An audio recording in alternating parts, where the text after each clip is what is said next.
right?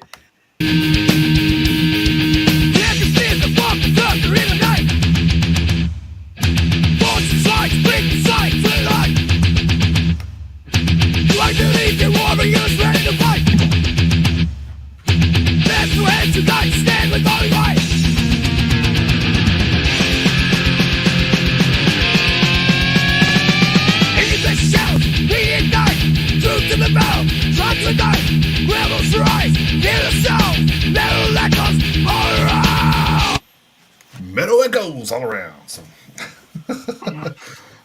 Yes. Dig it. Oh, yeah. Well, if you haven't noticed, we are back. We are live. Metalheads Unite weekly show. Yes. The normal stuff this week, but we do have an announcement for next week. So stay Yep. tuned to the end of the show for that one. So, Yes, we do. so Super excited for this one too. Yeah, me too, because it's Yeah. going to be very very interesting. Because we're talking to somebody that's actually been in another band Yep. that's and then they're in a whole different type of band too now. So it's kind of like so when normally when you hear people go out onto like side projects or something, it is a little different than what Right. what they're usually because they want to do their own thing. So. Right. They want to branch out, stretch their legs, any Right. kind of any euphemism you want to use, so Right. but yeah, so Hey, looking what's up, forward. Eduardo? What's up, Dana? Eduardo and Dana in the Yeah. chat. Yeah. Hello. Yeah. So Good evening. good evening.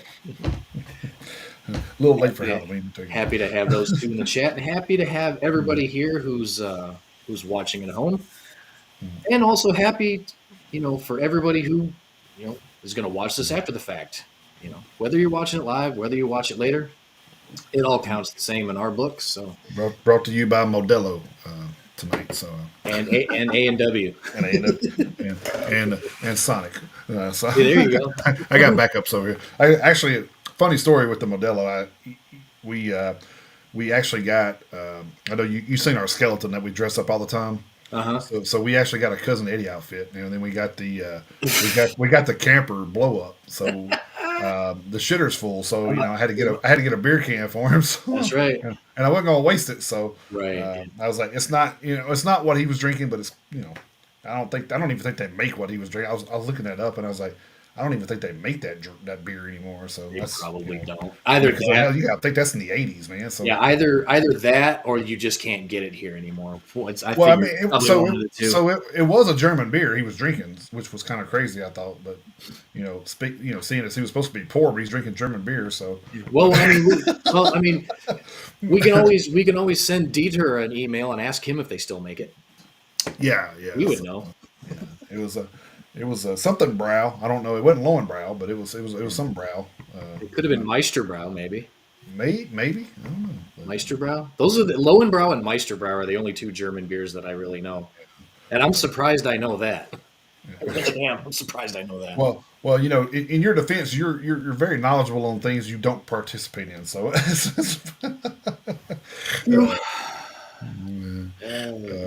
and Dana's taking a piss apparently. So. Awesome. Yeah. Okay. It's good to know. Is your shitter full too? Or,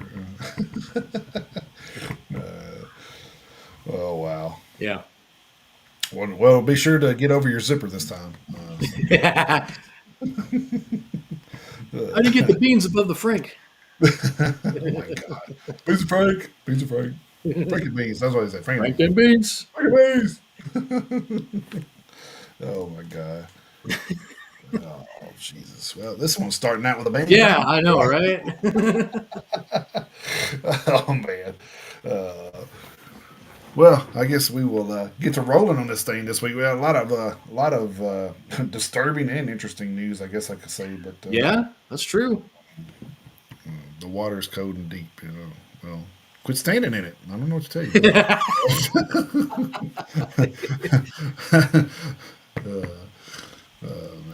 I mean, it is 18 degrees outside tonight. Yeah, it's pretty rough. And, man, and for it to be 52 again tomorrow, so it's kind of I know crazy. that's really weird. Like it was like 30 something, like it's 18 degrees difference from today to tomorrow. I was like, wow, that's wild. Wonder why people here get sick. So there you go. Yeah, no shit. Good for business, I guess, for my part now. But Right, yeah. A lot of people coming in to get Robitussin and stuff. yeah. So anyway, we'll kick this thing off with our birthdays of the week this week, and of course we're going to clip into the last day of November with this one up until today, That's right. December 6th. So November 30th, we had Billy Idol. If you're not familiar with him, then I don't know what to tell you. Yeah, right. You're on the wrong show if you're. I mean, That's right. That's right. Yeah. I mean, if you think about his music at the time, it was probably some of the heaviest stuff around at that time. It's kind of I was up uh, there. it was kind of odd for us to be thinking we had bands, at that time, Metallica and Slayer and Testament and stuff like that. But they weren't getting the ones getting the airplay. It was bands like Aerosmith and Yeah. Led Zeppelin getting all the airplay. So Billy Idol was heavier than all of those. So, Yeah. I guess that was the most metal, close to metal as we could get as far as mainstream at that time, Right. at least in our area, Yeah. probably. So, all right, carrying on. November 30th, we had a Randy Gain. He was a keyboardist for Queensryche from 2012 to 2014, and is the keyboardist for Operation Mindcrime, which is a side project from Breakout from Queensryche there. So. And we had John Moyer, bassist for Disturbed. I already drank too much. Then we go to December 1st. We had Eric Bloom, vocalist, guitarist for Blue Oyster Cult. We had John Theodore, drummer for Queens of the Stone Age. Brad Delson, guitarist for Linkin Park. Chris Poland, guitarist for Megadeth from 84 to 87. December 2nd, we had Razzle, drummer for Hanoi Rocks. Unfortunately, he died in 1984, and if you've watched The Dirt, you know how that happened. So, then we had Rick Savage, bassist for Def Leppard. Nate Mendel, bassist for the Foo Fighters. Then December 3rd, we had the one and only Prince of Darkness, Ozzy Osbourne, vocalist and songwriter for Black Sabbath, and of course Ozzy. Hmm. We had Bill Steer, guitarist for Napalm Death, Carcass, and Gentleman's Pistols. No stranger to the death scene there, I don't think so. December 4th, we had Rassi Shea, drummer for Dope and Wednesday 13. Vinny Dombrowski, vocalist for The Lucid. And then Keith Caputo, vocalist for Life of Agony. December 5th, we had Jack Russell, vocalist for Great White. Unfortunately, he passed away earlier this year. Um, and then last but not least, December 6th, which is today, we had Randy Rhoads, guitarist for Quiet Riot and Ozzy, and unfortunately he passed away in 1982. I think it was kind of odd that Ozzy and Randy kind of go in the same week this week. Yep. So 3 days apart. Yeah, I know. It's weird how that pretty wild. happened. Yeah, pretty wild. But that's all the birthdays that I had. So I don't know if I missed anybody, you can add to it. Or, Not as far as I know. cool. So happy birthday! If anybody out there had a birthday this week, happy birthday to you as well. So. Absolutely. And then we will carry on into the disturbing news of the week. So, Well, are we doing show and tell before that? oh, that's right. I forgot about that. Yes, I guess we will do show and tell before that. So you want to go? You want me to go? Yeah, It doesn't matter. So, yeah, I'll go first. All right. Going back again to 2004 to my last visit to Ozfest. Got a couple of autographed CDs here. oh, nice, Devil Driver. Devil Driver's debut album and Superjoint Ritual. Uh, and what is it? Shit. What the hell album was this? I can't remember. What the hell album is this? Oh, A Lethal Dose of American Hatred. That's right. A Lethal Dose. That's right. All right. So, so yeah, got those at meet and greets in 2004. Got to meet all the guys in both bands, which is cool. Got to meet That's pretty cool. Yeah, got to meet Des Fafara. Got to meet Philip Anselmo and Hank Williams III. I mean, I got to meet all the guys. I nice. can't remember every single one of them's name off the top of my head right now, of course. But so consider that was 20 years ago. But yeah, got a couple of CDs autographed here from that from that day. That was really cool. Got to meet a couple of my favorite frontmen, so that was kind of neat. Oh yeah. Dez was super duper cool, and Phil, as you can kind of guess, I mean, he was real cool. Called everybody, called all the dudes in line, called them all brother. Yeah, right on, brother. All the good stuff. Yeah. Doing his best, doing his best Hulk Hulk Hogan. Hogan. But yeah, doing his best Hulk Hogan. And yeah, Philip Anselmo's got a goddamn handshake like a vice grip. So, but so yeah, that Well, I was. mean, the guy don't own a pair of shoes. I don't think so. I mean, I don't think he does either, but I seen a new picture of talking about the new Down album coming out this year, and they were all there, and he was barefooted. yeah. I'm like, damn, he's even barefoot out in the woods. Like, Yeah. Well, the funny thing was, is like they took some of those promotional pictures for Pantera, and they were all standing in New York. They were all standing in downtown New York City in suits, and he was barefoot. the guy's just always been barefoot. He's just So, just barefoot. That's yeah, man, I that's the mean, way he likes. that's his comfortable zone, I It's guess. his So, thing. It's his thing now for sure. But yeah. so yeah, so that was my show and tell. Cool.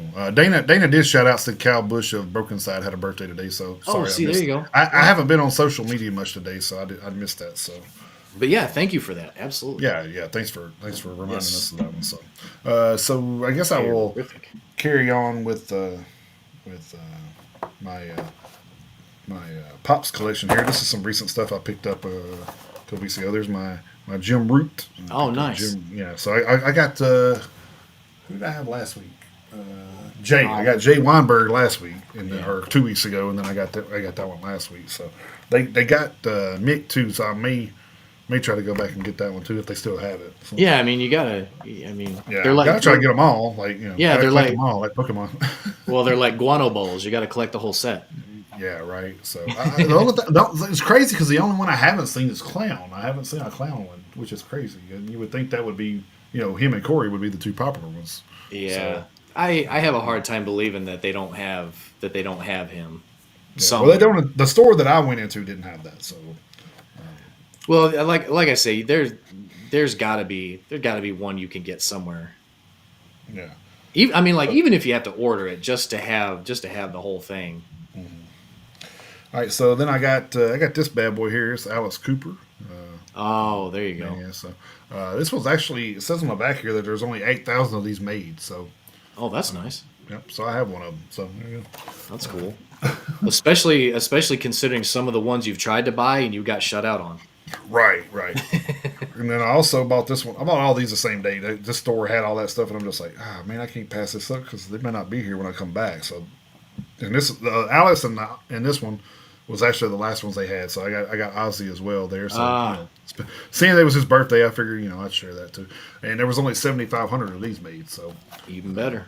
yeah. So I didn't even look at the Eddie one because I showed you the Eddie one I had. They were all the same thing here. So let's see. 6,850 eddies. So it's cool that everything's like tells you how many they made, and you got one of them. So Yeah. Now, I'm glad you brought up, like, I'm glad we did this because what store are we talking about again? so it's in Cool Springs Galleria, and I think it's called just the Franklin Toy Store. Oh, okay. Yeah, and they have a lot of wrestling and metal and Okay. Because I've been wanting to, because Batman, just superhero stuff. They got it's all collectible stuff. So yeah, because I want to get up there. I just want to make sure I go to the right place.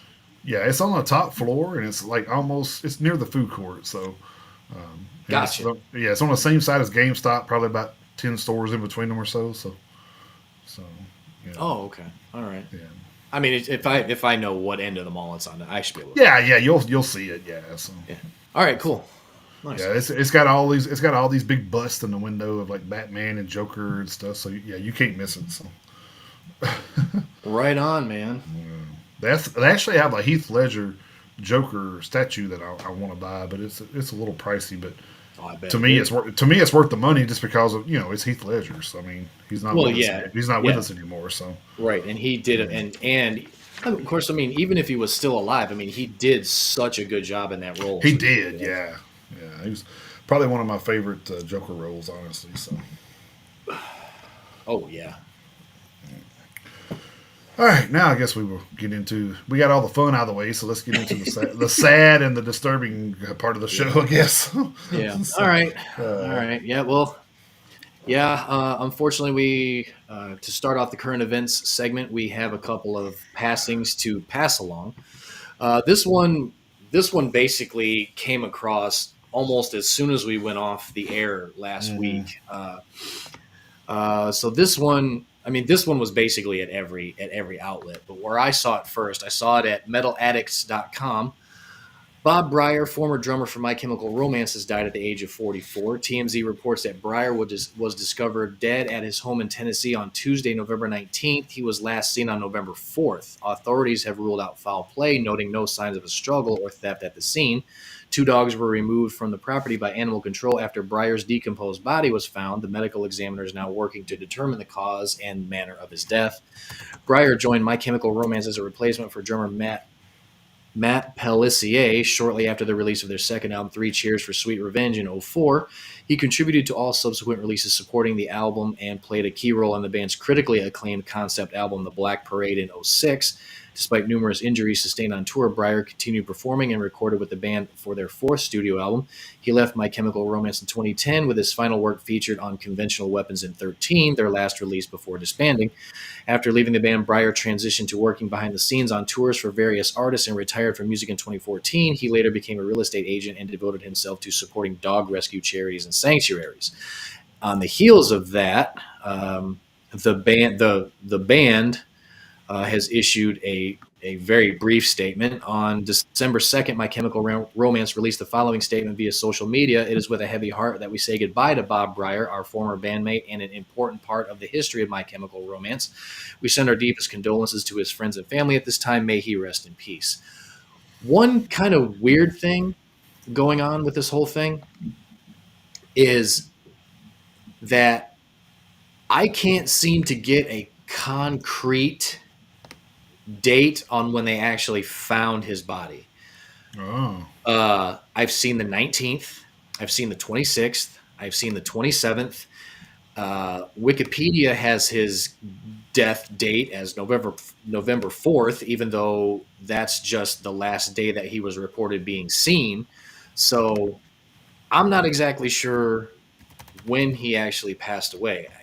Hell, we may never know for sure, because every story that I've read, like I say, I get like the 19th from some, I get the 26th from others, and even right before the show, I was doing some show prep, and one outlet said that he was discovered on the 27th. So I mean, I'm not 100% sure, and I don't know how badly decomposed his body was. So I mean, I'm not, I don't know if they can determine all that shit. So I mean, I know that they can do some pretty amazing things with forensics and stuff like that. So, but I don't know if they can determine rate of decomposition and correlate that back to a time of death. So I'm not real sure. But he died sometime in November.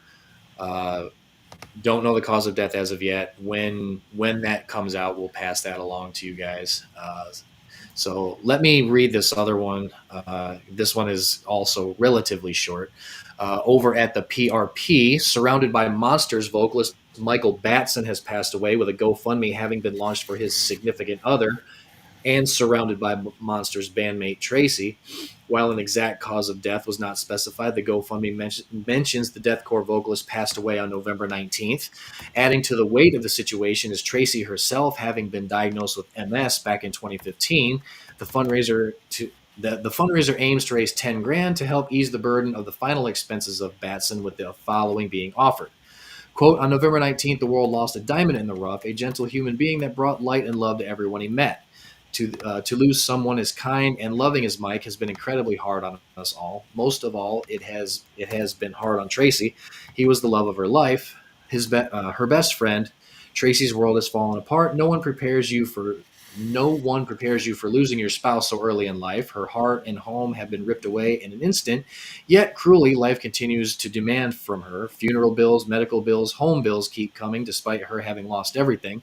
It has made it impossible to grieve Mike. It isn't fair, especially for someone as beautiful and kind as Tracy. Please, friends, let's come together and give back the kindness Tracy has showed all of us. Any contribution you can give will make it so much more possible for Tracy to take this on. Let's be her rock. She needs us, end quote. You can contribute via the GoFundMe that is hyperlinked in the story. And opening up said hyperlink, they are currently at $6,150 of a $10,000 goal. So, Oh man, crazy yeah. stuff. Not sure exactly how old Michael was when he passed away, but he doesn't really look any older than maybe Bob was when he died. Bob died at 44. Um, this other gentleman doesn't look like he could be much older than that. So I mean, whatever it was that took these two dudes away, I mean, they were definitely. I mean, especially in Bob's case, only being 44. Right. But like I say, Michael looks like he was probably taken too soon, also. So, Yeah. Which is so sad. But, yeah, unfortunate, unfortunate, unfortunate in both respects. So, all right. Let's see here. Where was I? So, all right. My first one is going to be a theme for me this week too. Fortunately, not deaths, but still some fucked up shit going on. So, yeah, so my first one over from Metal Hammer. Axl Rose has settled a sexual assault lawsuit that was filed against him in November of last year. It is understood that the Guns N' Roses frontman and plaintiff, Sheila Kennedy, have reached a private settlement and that the case has been closed with prejudice, meaning that it cannot be filed again. Terms of the agreement have not been revealed. Quote, as I have from the beginning, I deny the allegations, tells Rolling Stone. There was no assault. In a separate statement, Rose's lawyer, E. Dania Perry, said Mr. Rose was suffered greatly from this lawsuit, and I am pleased that he will now be able to move on with his life, end quote. According to the court documents, the alleged assault took place in 1989 after the former penthouse model Kennedy met Rose at a nightclub. Kennedy claimed that she agreed to attend a party in Rose's hotel suite where she and other guests were plied with cocaine and alcohol. After the initial account, cocaine and alcohol at a rock party? no, that Uh, never happened in the '80s. after an initial encounter with Rose that Kennedy did not mind, the lawsuit went on to describe the alleged assault in detail, saying that Rose had, quote, dragged Kennedy to his bedroom like a caveman and acted with uncontrolled fury, end quote. The suit went on to allege that Rose forcibly penetrated Kennedy's anus with his penis. Very graphic story here. But Yeah, at the time, Lauder reached out to Rose's representatives for comment and received a statement from his attorneys, Alan S. Gutman at Gutman Law in Los Angeles. Quote, simply put, this incident never happened, said Gutman. Though he doesn't deny the possibility of a fan photo taken in passing, Mr. Rose has no recollection of ever meeting or speaking to the plaintiff and has never heard about these fictional allegations prior to the day. Mr. Rose is confident that this case will be resolved in his favor, end quote. Although Kennedy's lawsuit was filed shortly after the statute of limitations on sexual misconduct claims for civil suits, waived for 12 months under the terms of New York's Adult Survivors Act, was reintroduced in November of 2023, she also detailed the alleged assault in her 2016 autobiography, No One's Pet, and in Look Away, a 2021 documentary about sexual misconduct in the music industry. So there you have it. Whether he did or didn't, it's closed, and it's a done deal. Seems like they can't come back and do anything right. else. So whether he did or didn't, only God knows, I guess. But it's a done deal on both ends. It's like so. Yeah, and I'm sure the financial settlement was substantial. Well, yeah, or she wouldn't agree to it. I mean, Right. it had to be something he could afford to, or he wouldn't have agreed to it either. Well, But that's true. so it's I don't know. It's kind of a. I mean, and then again, you never know. I mean, we've heard of certain allegations being settled for $200,000 or less. So just saying. So I think you know where I'm going with that, but Yeah. not to get too much into names, but yeah. So you never know. No, you know, details like that are usually not privy to the general public. Well, no, Right. it's kind of the like I said, it's the thing with we will never know because, like I said, they settled it and they're not going to talk about it anymore probably. So Oh hell no. I'm sure there's an NDA in there for her never to say anything else about it. So I mean, you know, Oh, I'm sure. I'm sure that was probably part of it. well, yeah, it had to be because I mean, you're gonna, even if he didn't, then or did do it, either way, you're smearing his name. Which I mean, if he did do it, he probably deserves to be smeared. But you Well, know, I mean that's true, but I mean if you agreed to the settlement, that's right. I then mean, then you then gotta there it live, is. you gotta live by your choices. There you go. So Yeah, because you decided to settle out of court. That means you're happy with the decision that was made. So there you yeah, go. It's over and done with. yeah, I mean, literally at this point, because I mean it was filed with prejudice, and that's it. You're done. You have mm, no other. You got no other recourse at this point. yeah. Which it's kind of strange that this. The timing of these things always kill me because you think, what did it say, like 1989. 1989? Like, really? You're going to wait till they get, you know, in 23, I do remember this, that they come out as like one of the highest grossing concerts of that year. Yeah. So you're going to wait till you hear that news and then, then like, oh, yeah, by the way. Right. Uh, but Yeah. I don't know. Well, and it's not that. I'm not saying it did or didn't happen. I'm just saying the timing of it's always fucked up. Like, why so long? Like, I don't Yeah. get it. Like, especially with we're way beyond the Me Too movement. It's like you had 10 years or so already. So Mhm. you know, Well, I mean, and you had 35 years from the time it happened, and well, let's right. and let's So be honest. In 1989, Guns N' Roses they had money. oh yeah, They yeah, had money definitely. in Yeah. 1989. So I mean, Yeah. Well, I if mean, this all the was way up to all the way up to the early '90s. I mean, the Use yeah Your Illusion albums were probably their biggest hits. So right yeah. So not to say that this is just a money grab, yeah. but at the same time, there have been instances where Well, yeah. things were just a money grab. So Well, not saying that that's the case here, but and it's sad that we have to second guess allegations like this. You know what I mean? yeah It's kind of like I feel like if you make those, then you should be standing by them regardless. But right. with things that we know of now, it's kind of hard to okay, well, maybe he was, maybe he wasn't. Well, who knows? It's like, Hmm. and then they do this, so you never know. So it's kind of like, Right. well, you know, it is Yeah. what it is. Like, both parties made the decision. They both go on, live their lives, and be done with it. Hmm. I guess I don't know. So, Yeah. I mean, I'm but not. but to, I mean, but I'm not going to lose sleep over it either way. So. well, no, but to me, it's like if she if that really happened to her, she's dealing with PTSD even beyond a settlement. Yeah. So Oh, 100%. yeah. So I mean, that seems a little bit. I don't know. You're dealing with this issue for A long 35, time. yeah, and then maybe she just tried to swallow it and move on, or you know I mean, honestly, with cocaine and alcohol involved, who the fuck knows what happened there? I mean, it may not even have been him. Yeah. You know, 100%. it Well, may have yeah, been, that's true too. it may have been somebody else.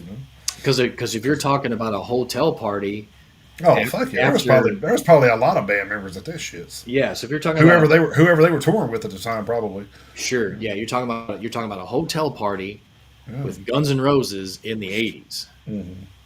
And no telling who could have been there. Yeah. So I Yeah. mean, Well, it was probably the bass player. She didn't want to admit she slept with him, so maybe, maybe, I'm just kidding. I mean, maybe. I mean, like I said, with the circumstances and the length of time, I mean, there's just a lot of questionable things there. So, Mhm. and I hate that we have to question them. I really do. Like And and and it, and the bad thing is, considering 35 years have passed, that's really all you have at this point is questions. well, right, yeah, Because yeah. Well, I mean, and then asking him something from 35 years ago, he probably don't fucking remember it. So right, exactly.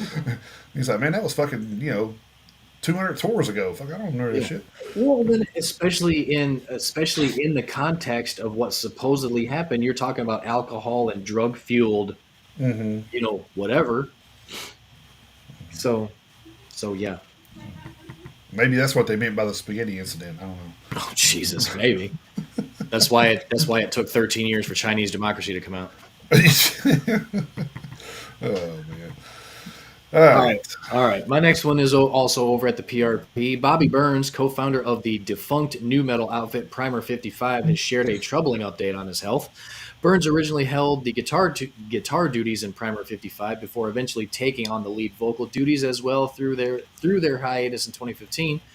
Burns also did a 7-year stint as the bassist and backing vocalist for Soulfly, in addition to launching the band Murder the Flesh. In a post shared via his Facebook on November 29th, Burns revealed that he is suffering from alcoholic liver failure, cirrhosis, and acidosis.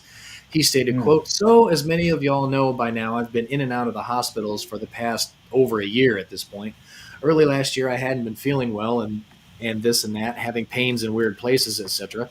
So I ended up unwillingly going to the ER, test after test, x-ray after x-ray. A few doctors come in my room and sat down and told me that I had alcoholic liver failure, cirrhosis, and acidosis. Shocking at first because I used to have this thought that I would never die and made of steel. I felt now the time was right, at least to let everyone know what's been going on and supporting me with words of encouragement. I appreciate it to no end. With all that bullshit being said, I don't regret a single decision I've ever made in my life, even if it was a big mistake, and I'm not scared. I did all of this to myself, by myself, and enjoyed every moment, not looking for pity in any way. I've lost a lot of brothers and sisters along the way from the same thing, and trust me, it's far from glamorous. Well, there you have it, folks. Y'all can stop wondering now. Family for life. Always carry the flag for the family. End quote. Health issues unfortunately took a toll on a few members of Primer 55 over the years, including publicized substance abuse.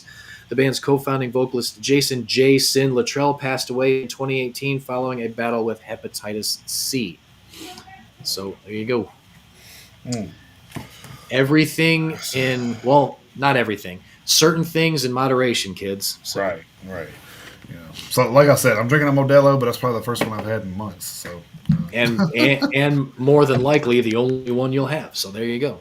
oh yeah, yeah. I mean, like I said, I'm just drinking it to put a beer can in Eddie's hand outside. So Right. Yeah. we're gonna waste it for sure. So, all right, this one, I believe this one's from Metal Hammer. I know a lot of the outlets had this one, but I think I pulled it from Metal Hammer. I didn't write it down, but I think that's where I got it from. Anyway, a 16-year-old California girl is accusing 56-year-old possessed frontman Jeff Becerra of engaging in inappropriate conversations online and asking her for nude photos.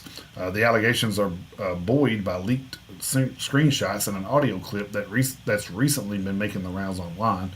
Sophia, whose last name is being withheld because she's still a minor, of course, Mm-hmm. recently recounted her alleged interactions with Becerra in a recent episode of the Kill the Posers podcast.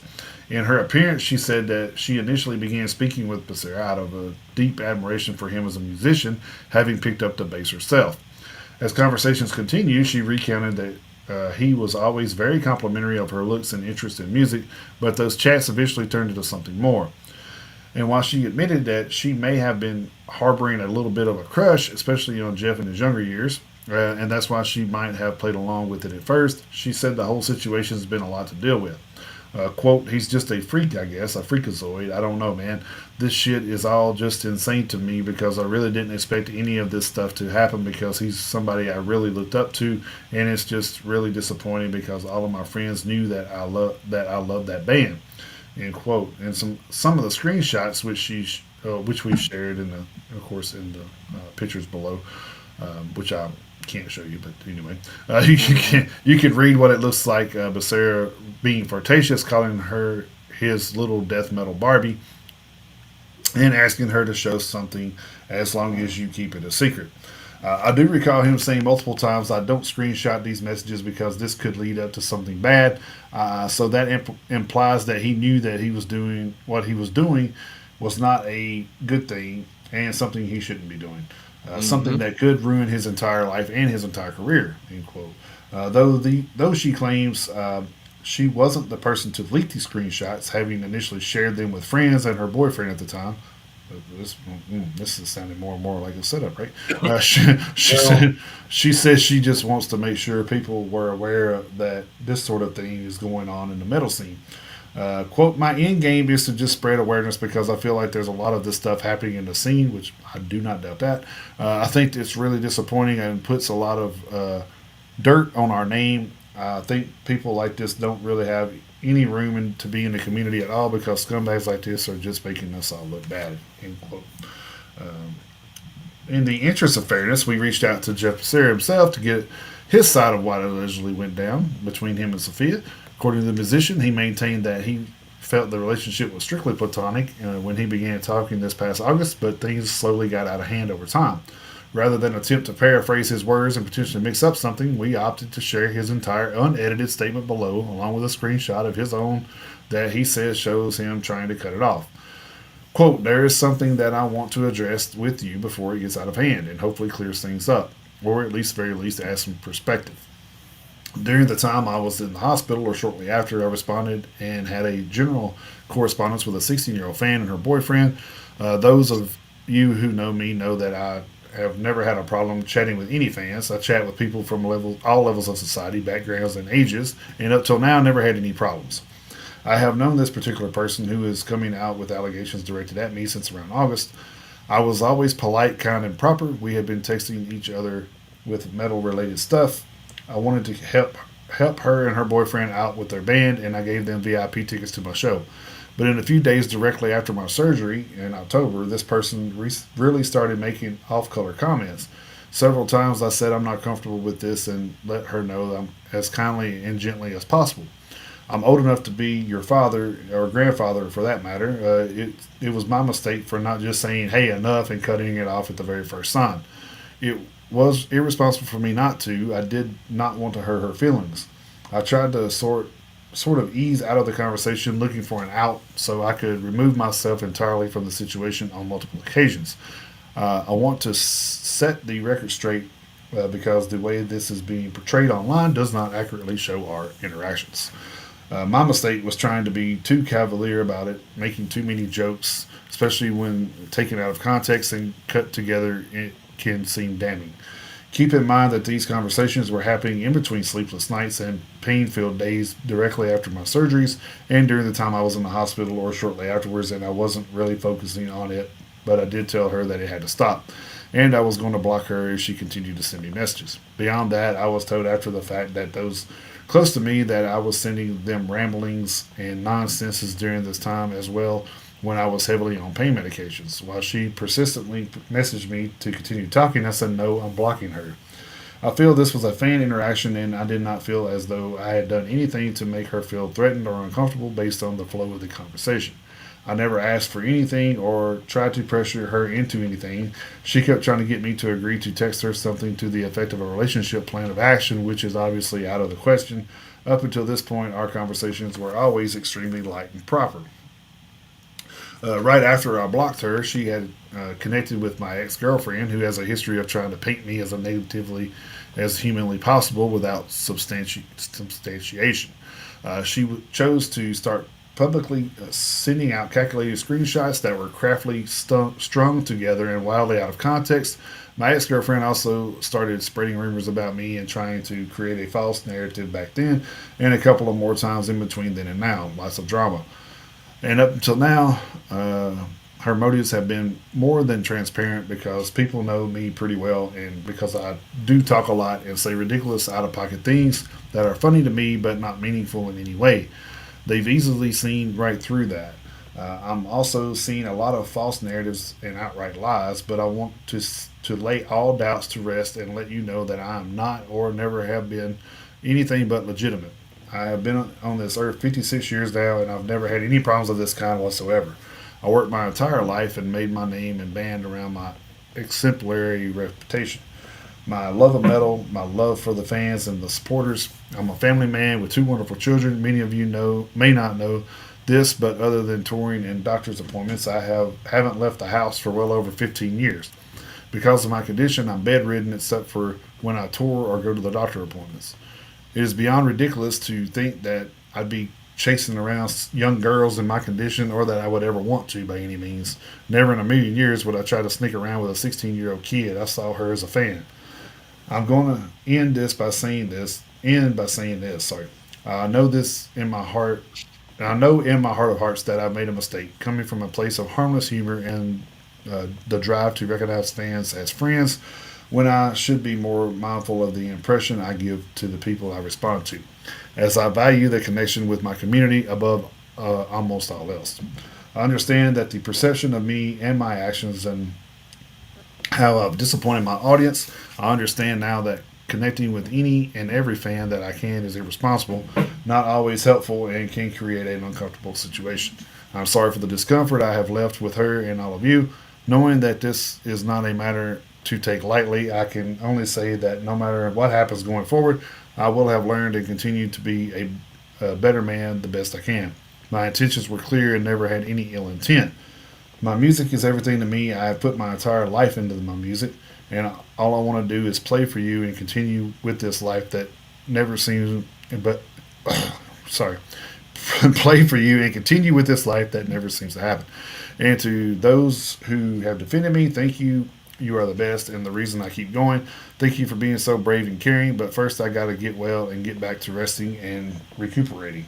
Stay blessed, stay possessed, Jeff. So there you have it. Kind of a crazy, sounds similar to the David Ellison. It does sound similar to that David Ellison, isn't it? So, um, except the one with David Ellison, she was like 23, I think. So She was she was she was of age. So she was of age, and she admitted that she was a willing participant. right, Really the only thing that David Ellison did. Now, don't get me wrong, this wasn't a good thing. The only thing that David Ellison did was cheated on his basically wife. cheat on his wife.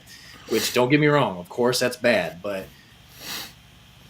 the other participant said she was willing and she Mm-hmm. was of age. So Yep. So this is kind of a this may be an ongoing story to kind of keep an eye on. I don't know, I but think so. I think it will. but who knows, Unfortunately. man? It's kind of a it's kind of a like I said, you can string messages together to make them look like whatever. So it's kind of a it's still kind of a he said she's with all the technology we have. Like I said, AI and stuff's a great thing. Until it works against you, I guess. Yeah. so, so Well, if it gets to the point where there's lawsuits and stuff like that, then obviously an yeah, investigation will have to be done, and right. then what they'll have to do is they'll have to see if they can go back and build an accurate timeline of all of these messages and get them in the proper sequence Mm. so they can come up with the proper context for everything. So so who knows? But I mean, yeah, I kind of agree with you. I don't think that's really like the end of this whole thing. So Yeah. Well, I mean, maybe it is, maybe it isn't. Who knows? Like I yeah, said, if it's false allegations, I don't think it'll go very far. But if it's something that they think they can have some concrete evidence against them, then maybe it may go further than that. yeah, it might. But like I say, So conversations over a chat, you could be baiting, I guess, about all he would get out of it. Maybe I don't know, but. or like But because there was never any nudity shown or asked for, I don't think so. As far as the stuff I read, anyway. So well, yeah, I don't know.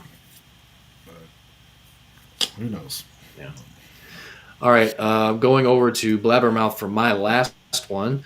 Original Venom guitarist Jeff Mantis Dunn has announced his departure from Venom Inc., the band he formed nearly a decade ago with two other former Venom members, bassist vocalist Tony Demolition Man Dolan and drummer Anthony Abaddon Bray. On Sunday, December 1st, Dunn released the following statement via his social media, quote, "Greetings, my friends. The last few months have been incredibly difficult on every level, and to cap it all, only a few days ago, one of my most beloved cats, Spooky, passed away in front of me after a short but very aggressive illness. I was with him every step of the way. After I suffered the second heart attack, the outpouring of love and concern from you guys via a multitude of messages and calls has been overwhelming, and a simple thank you seems so insignificant. So, my friends, it is now time to address the situation. I wish to inform you all that I will not be returning to Venom Inc. Obviously, my health and well being are of paramount importance to myself and my family. However, there are also more personal issues which have influenced my decision. To be absolutely clear, I will not be appearing at any advertised shows. On a far more positive note, there is new music and a return to social activity on its way. As I have said so many times, music is my therapy, my release, and my connection with all of you who have supported me over the years, and for that I am eternally grateful. So here's to cats and heavy metal. I will see you all soon, my friends. Much love and respect, Jeff." End quote. This past May, Dunn revealed that he had suffered another heart attack. The 63-year-old British-born musician who currently resides with his wife in Portugal previously suffered a heart attack and underwent a double bypass surgery in May of 2018.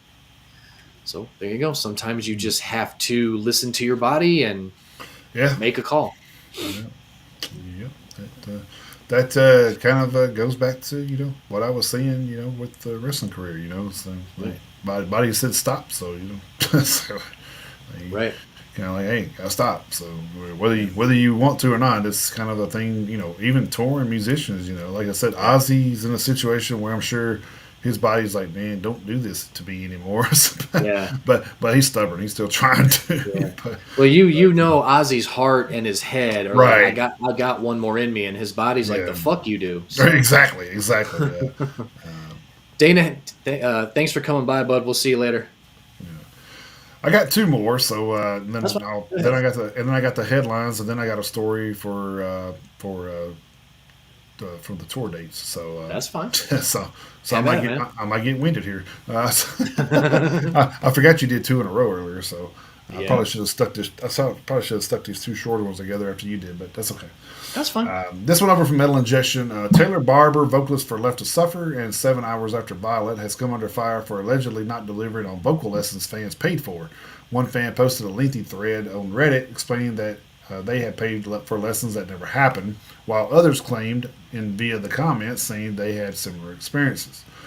Barber has since addressed the issue via a lengthy statement, acknowledging that he neglected the vocal lessons and is currently issuing refunds. Barber said in a caption to the below statement, quote, I feel terrible for my negligence in keeping up with these lessons. Promise I never have malicious intentions. I am very sorry. I have gathered the info for refunds. If you need, please message me. These mistakes won't happen again, end quote. He continued, quote, to address the story that has been posted about me. Yes, I failed to hold up my end of the bargain on some of my vocal lessons in the past from about 3 years ago. Yes, I take full responsibility for my actions, and I am extremely sorry to anyone I have upset in the process. This money will be refunded to anyone that didn't get their lesson, and if they want their lesson, I'm happy to still give it. At no time was this to take money from anyone, but with touring and recording and all my projects time just gets away from me, and I apologize. I love music more than anything, and I respect everyone at any level who gets the joy to create and release themselves through sound. I have neglected my responsibilities, and I'm going to right my wrongs and refund anyone with outstanding debts I need to pay, and will never let anyone slip through the crack again. Again, I'm extremely sorry and take this matter very seriously. Love you all dearly and hope to see you soon. End quote. So, pretty short, but he kind of manned up and admitted to his mistake and is going to make it right. So can't really fault him there. And I mean being in a band, I think Left to Suffer was a band that kind of took off faster than I think they intended to. So that may have had a lot to do with it too. Yeah, and it to me it doesn't sound like he did it like on purpose. Well, no. I mean, come on, dude. The dude's touring the world right now. Yeah, he's not going to hurt for your vocalist bunnies.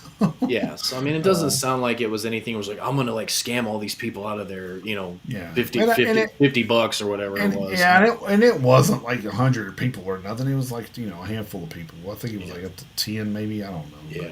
But, nonetheless, he's got the money to pay him back. Jesus Christ. So, Yeah. but yeah, I get it. It's Oh well, I could definitely understand the people being frustrated, Yeah. no doubt. But I also think people take anything they can to try to make somebody look bad. It's in a spotlight. Right. You know what I mean? So it's kind of like, Did you bother emailing him saying, hey, you didn't get my lessons, can you refund my money? Probably not. You probably just waited till a bunch of people jumped on board and you started commenting. It's like, that's the thing. I never want to say who's right or wrong in the situation because you don't have all the info. It's like, did you contact him wanting a refund, or did you say, hey man, what about my lesson? Probably, did you not? We don't know. So Yeah. can't make Some people probably did. Line.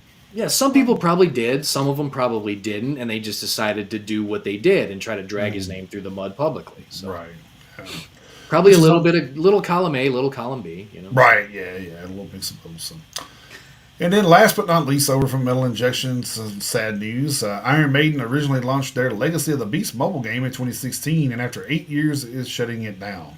According to the game's studio Navigator Games, Legacy of the Beast is in its final month, though the studio is working on other new projects with the band. As for the Legacy of the Beast, an 8 year run is pretty damn good. That and all the band collaborations they had, from Ghost to Powerwolf to Arch Enemy and Anthrax and way more, over the years, certainly put it in the headlines quite a bit. I know we've talked about it numerous times on this show. Quote, as the band's 2023-2024 The Future Past tour concludes in Brazil this weekend, we're reminded of this game's incredible achievements, notably having a tour inspired by and named after it, wrote Navigator Games.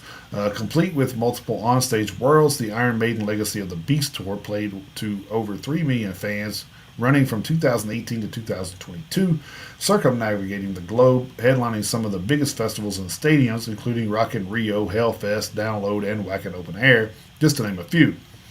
It was by far the most exciting and ambitious way to promote a video game ever, contributing to its incredible longevity and popularity with over 6 million players as the greatest heavy metal game ever. As far as the future goes, our team is continuing to work on new projects with Iron Maiden that we are excited to share with you somewhere down the line. We must, however, bid farewell to this chapter first, and to do that, we want to celebrate the incredible legacy that we have all built together with you. So now it's time to dust off those flight cases one last time and end with a bang and a momentous end of tour party. Come with us on a 4-week celebration of Legacy of the Beast. Starting today, we will be sharing epic milestones, memories, and honoring the game's impact on the world with our amazing community of players. Additionally, we are celebrating with in-game additions such as exclusive character giveaways, powerful unreleased cosmic talismans, legends characters, and increased soul ads on rare and legendary souls. Read the tuning notes below for further details. Collect your celebration pack in store now.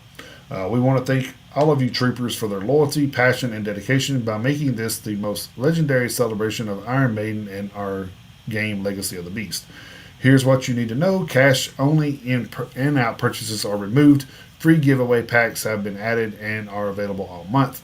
All in-game currency should be used by December 31st, 2024, as Iron Maiden Legacy of the Beast will either be downloadable nor will be neither be downloadable nor playable after that date. Thank you for your continued commitment and passion for all things Iron Maiden, end quote. So much for me ever trying to play that game, I guess. So, right, yeah. So I kept like looking at it, like, man, this is good. I need to get in on this, and then, like I said, time gets away, and then it's ended. So yeah, I mean, we've really got no one to blame but ourselves. We've had 8 years. Well, that's true. That's true. And then 4 of it, we probably talked about it on the show. So yes, we have talked about it a few times. Yes. So we have mentioned it a time or two. Yeah. So, all right. Other headlines: Fred Durst actually tried hot dog flavored water and he hated it. So. Which is no surprise. That sounds like shit. Tell me you have the Liquid Death headline. Maybe, I don't know. I have to look. You have any idea what I'm talking about? Probably not. So, okay. Well, if you don't have it, I'm gonna read it because it's fucking hilarious. Yeah, I don't remember if I did it. I think I remember seeing that. I don't know if I put it down here or not. We'll find out. I'll go through okay. Jesse Leach says that new Killswitch Engage album is what the world needs right now. So it's so we'll see. Definitely not a bad start if you heard the first release. So. Yeah. Sadist fired John Allen after a domestic violence video shows him being an absolute piece of shit. So there you go. So, that'll do that. Can't blame him for that. I mean, obviously. Nope. Former Killswitch Engage bandmates Adam D and Howard Jones revealed their new band name, Burn Eternal. So be looking out for some new music in that direction as well. So we get new Killswitch, and then the Adam D and Howard Jones projects coming out too. So yeah, Killswitch is going to be all over the place. Yeah, they're going to be busy. Randy Blythe announces his book tour for his Just Beyond the Light. Hopefully it may come near here where I can get Susie down there to meet Randy. So ooh, man, she would love that. Yeah, she would. I know you've seen it where I had paid for him to a cameo for her from him. Oh So yeah, so she was pretty stoked about that when I yeah. did that. So surviving members of Soundgarden to reunite for a one-off charity concert as New Dragons. I guess that's going to be their name. So Mm, God Forbid announces retro cassette EP of covers and B-sides. That's pretty interesting. that's neat. I like I that. wouldn't mind hearing that actually. So David Ellison joins the tone deaf boomer Gene Simmons in saying rock is dead in America. So I don't know what the fuck he's listening to, Well, but here's the funny thing is I read that, and I'll be 100% honest. David Ellison at least has a little bit of logic to his argument. right, yeah, Gene Simmons just says it. Gene Simmons just says rock is dead, just flat out rock is dead. At least David Ellison said that basically the crux of David's whole argument is that in context with the rest of the world, because he's been all over the world, he said compared to the rest of the world, rock is dead in America. That was basically what he said, and I can't really find total fault in that. Yeah. At least he has some logic in his argument, because he is just saying in this country, when you weigh it against the rest of the Other world, countries, other yeah. countries that he's been to, so I won't call him a tone deaf boomer like in that story. So Yeah, like he's got well, he has a little bit more of a point than Gene Simmons will ever have, because Gene Simmons is basically just like, yeah, it's just dead. It's just dead. yeah. So They didn't really call Dave that. They called Gene the tone deaf boomer, but oh well, that's 100% true. But yeah. So I don't wholeheartedly disagree with David Ellison like I do with Gene Simmons. So. right. All right, good news. Cradle of Filth's Jesus shirt is still making crybabies mad, so that's always a good thing, I guess. Glass. Needless to say, that shirt is a little divisive. Well, that is true. Yeah. It really is. I mean, I wouldn't personally wear it just because That's, Yeah, well, I mean, but that's I don't have a problem with the shirt or the word, but and I don't have it, and I probably will never have it, because honestly, you wear a shirt like that, the reaction that you're gonna get. well, yeah. You've So got to you're know. You have to know. that's like wearing a Make America Great Again hat. You know what you're doing. So. Yeah, and the funny thing is you should be able to wear. Whatever the hell you want. Yeah, Yeah. you should be able to. You absolutely should. And if you want to wear the Jesus shirt, and if you want to wear a MAGA hat, Mhm. you have every right to. You absolutely do, and you should. And not to get on a religious kick here, but we hear a lot about the upside down cross, right? Right. And just to clear things up here, if you read the Bible and you follow the Bible, I think it was Peter when he died. They was going to crucify him just like Jesus, and he says, "No, I don't deserve to be crucified like Jesus. You're going to turn me upside down." And that's where that came from. So it wasn't like it's a blasphemy thing for Christians. I'm not worthy of dying like Jesus. So I mean, the upside down cross does not mean anything bad, really. Yeah. It just means you're not worthy of So, but Yeah. whatever. See, I actually never knew that. I didn't. So I mean, I grew up in church for 25 years. So I mean, it's Yeah. kind of like 25 years of my life. That's all. So I kind of remember some stories from all that. So. Yeah, that's what I'm saying. Like, even so, the bad thing is the Christians that know this would still argue. Well, it's like why? Just shut the no. Oh man, it's crazy. Anyway, on more headlines. Glassjaw to finally release their Dawn Fury Sessions demo. I guess that's something that's been in the works for a while. So, or just been sitting on the shelf for a while. Sounds like. So, Nine Inch Nails is currently working on new material. That's kind of interesting. Yeah. I guess they took them that long to get some new hate for relationship hate to write new music. I guess. But, Yeah.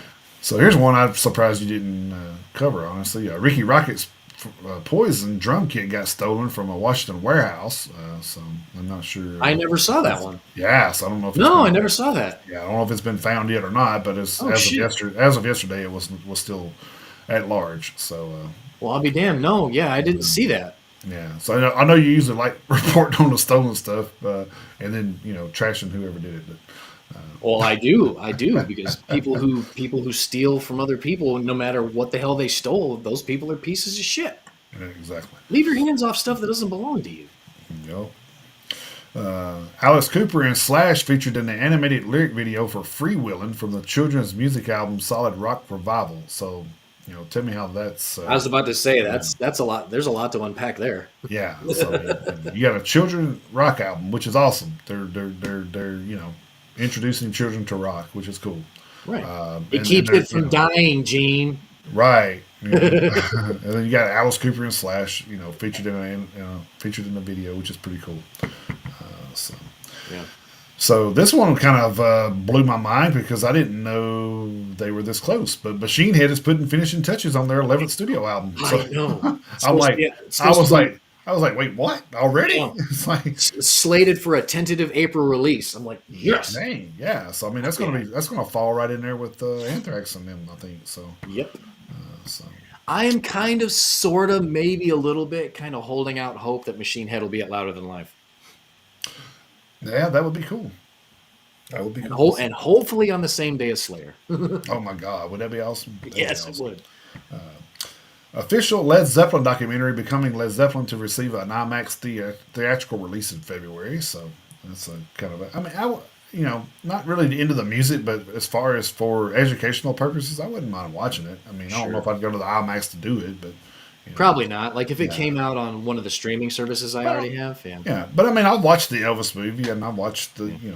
Freddie Mercury movie, and I watched all those movies. Yeah. So I mean, Oh, and they're educational. So yeah. And speaking of which, I don't know.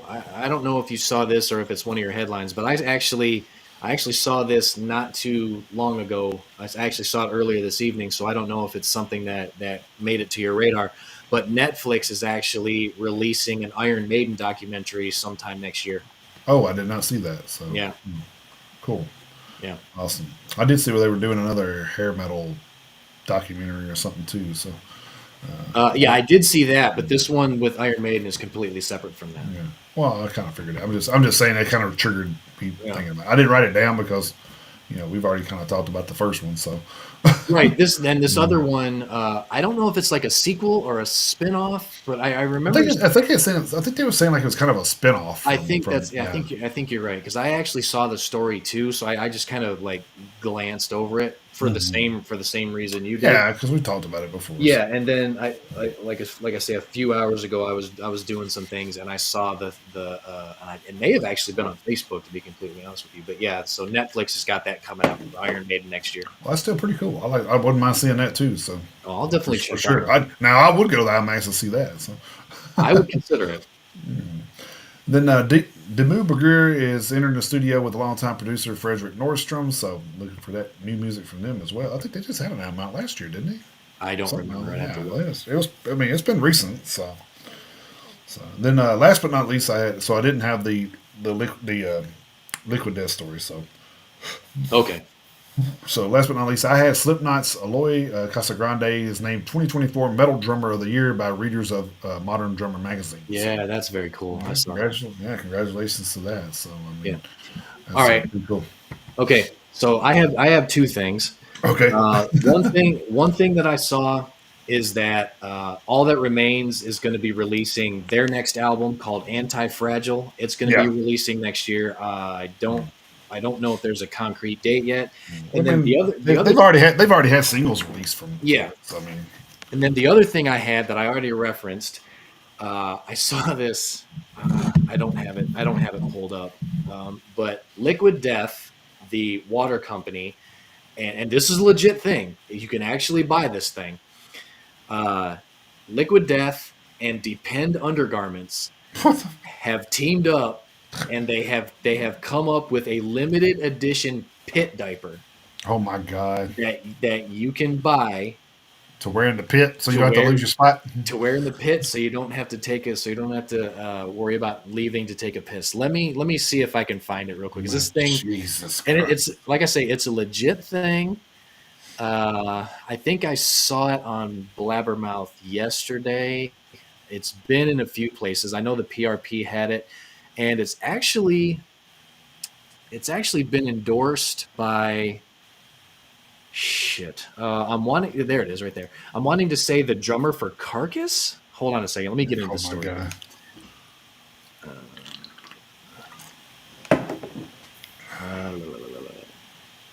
oh, I'm sorry. The drummer for Converge, not Carcass. Okay, I'm sorry. okay.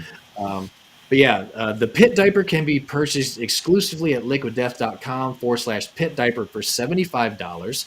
It is compatible with Depend guards for men. The sleek design features premium cruelty free quilted pleather accented with chains and spikes to seamlessly blend into any outfit. And I am going to share my screen real quick because it's Okay. too it's too fucking good. So you'll have to share that for me. But oh, wait a minute, where did it go? I just had it. Hold on.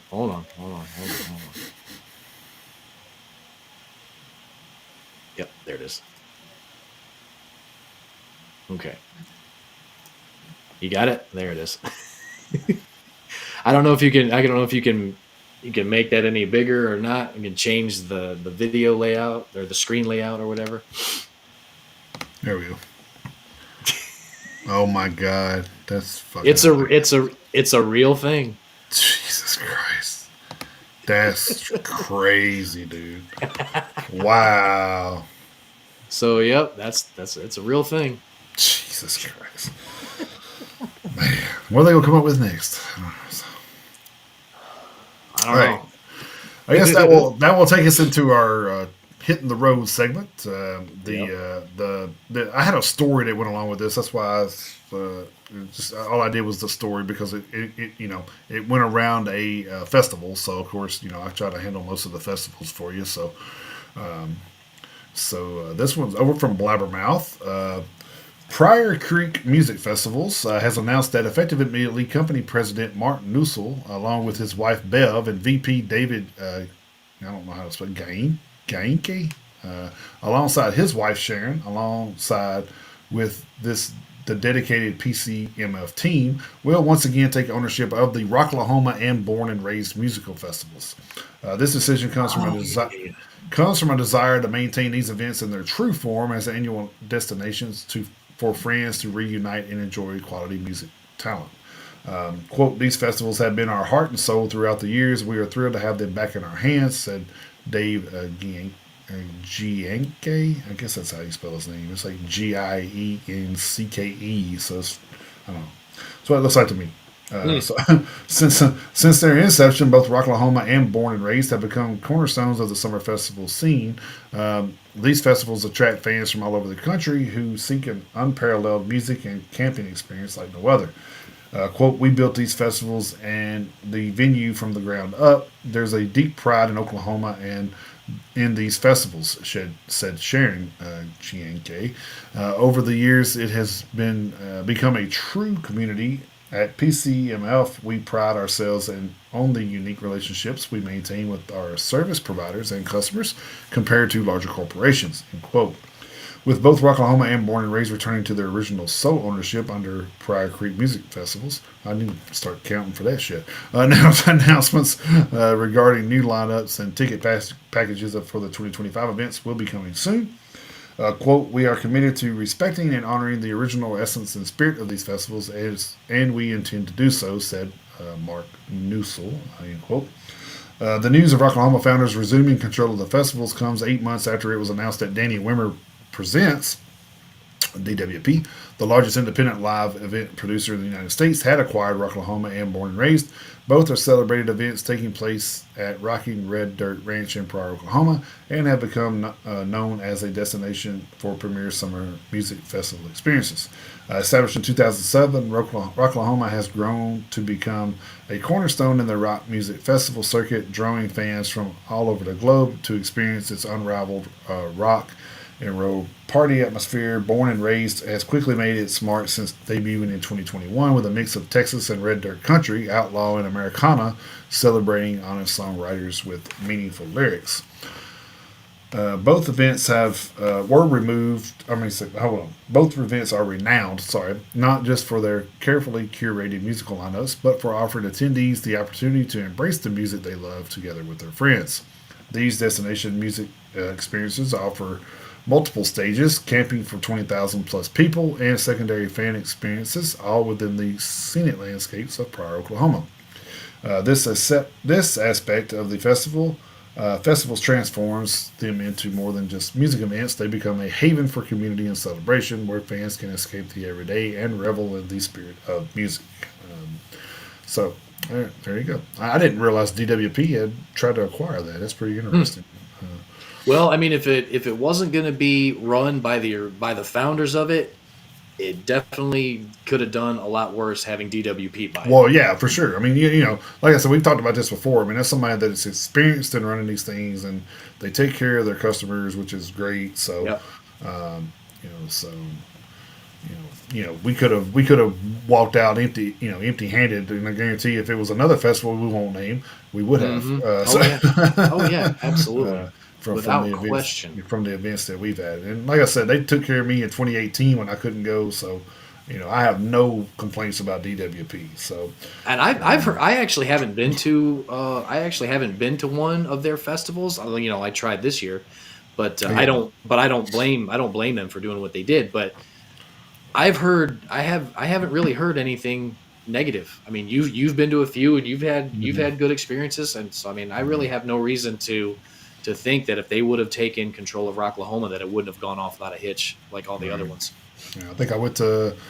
Let's see, I went to Louder Than Life twice, and then Sonic Temple once. So Hmm. yeah, so I mean, went to Blue Ridge twice, which don't compare. So, No. so that's why I said, Fumi once, shame on me. Shame on you. Fumi twice, shame on me. Won't happen a Exactly. third. Well, it's not going to happen a third time. So, Right. and I'm glad I didn't because we'd have been asked out of money. So which Yes. most And people most people are still waiting. To see right. if they. It would have ended up being an absolute headache that you just did not want to deal with. So Right.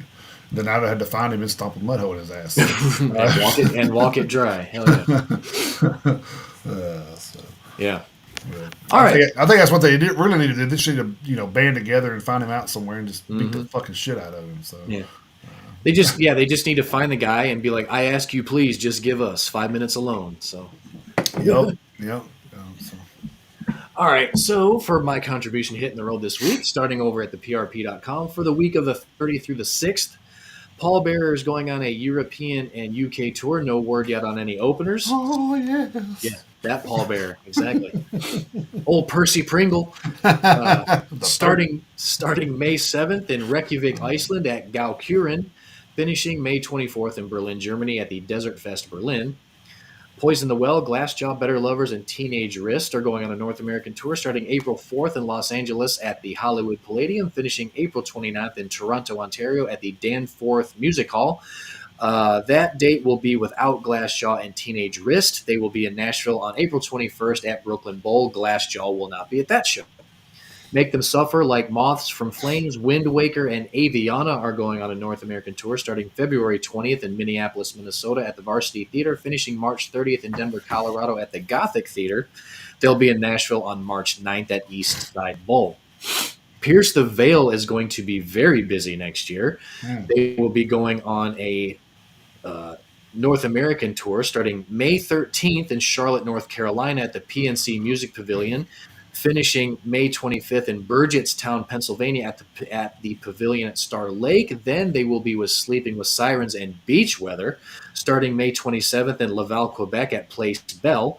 Finishing June 29th in Las Vegas, Nevada at the Bacht Theater at Planet Hollywood. They will be in Nashville on June 4th at Municipal Auditorium. Then they are going on a European and UK tour with Cave Town, Hot Mulligan, and Crawlers, starting September 20th in Dublin, Ireland at the 3 Arena, finishing October 4th in Antwerp, Belgium at the Lotto Arena. Then they are going on a Latin American tour starting November 30th in Mexico City, Mexico at the Pepsi Center WTC, finishing December 16th in Sao Paulo, Brazil at the Espaco Unimed. So they're going to be busy next year. They got like 7 months worth of dates lined up. Man, that's that's a tour. That's a tour. Yeah, that is a legitimate world tour. That's a legit world tour. Then we got Helmet, Slow Mosa, and War on Women going on a North American tour starting February 19th in Fort Worth, Texas at Tulips FTW, finishing March 23rd in Washington, D.C. at Union Stage. War on Women will not be at that show. Spirit Box, Loathe, Dying Wish, and Gel are going on a North American tour starting April 3rd in Dallas, Texas at the Southside Ballroom, finishing May 10th in Los Angeles, California at the Hollywood Palladium. Gel will not be at that date. Meshuggah, Cannibal Corpse, and Carcass are going on a North American tour starting March 28th in Quebec City, Quebec at the Videotron Center, finishing April 24th in New York at the Theater at Madison Square Garden. Atreyu and Memphis Mayfire are going to Australia next year in July 9th in Brisbane at the Triffid, July 11th in Sydney at Manning Bar, July 12th in Melbourne at Northcote Theatre, July 13th in Adelaide at Lion Arts, and July 15th in Perth at the Magnet House. Then Atreyu will be going to Europe and to the UK. No word yet on the opening act, starting September 27th in Bristol, England at SWX, finishing October 20th in Hamburg, Germany at Grünspan. Pearl Jam has announced a U.S. tour with support acts to be announced. The only reason why I even mentioned this one is because Nashville is on the bill. They will be doing 2 nights at 5 different cities. April Wow. 24th and 26th in Hollywood, Florida at Hard Rock Live. April 29th and May 1st in Atlanta, Georgia at State Farm Arena. May 6th and May 8th in Nashville at Bridgestone Arena. May 11th and 13th in Raleigh, North Carolina at the Lenovo Center. And May 16th and 18th in Pittsburgh at the PPG Paints Arena.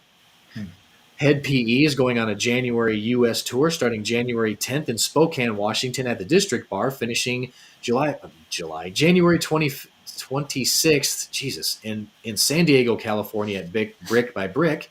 Then Head PE will be with Josie Scott, Edema, Flaw, and Core on the New Metal Madness Tour, starting February 20th in Bartonville, Illinois at the Backroad Saloon, finishing March 29th in Fort Worth, Texas at Rail Club. Over at blabbermouth.net, AC/DC and the Pretty Reckless have announced their North American Stadium Tour starting April 10th in Minneapolis, Minnesota at US Bank Stadium, finishing May 28th in Cleveland, Ohio at Huntington Bank Field. They will be in Nashville on May 20th at Nissan Stadium. Ooh, that's gonna be Breaking, high.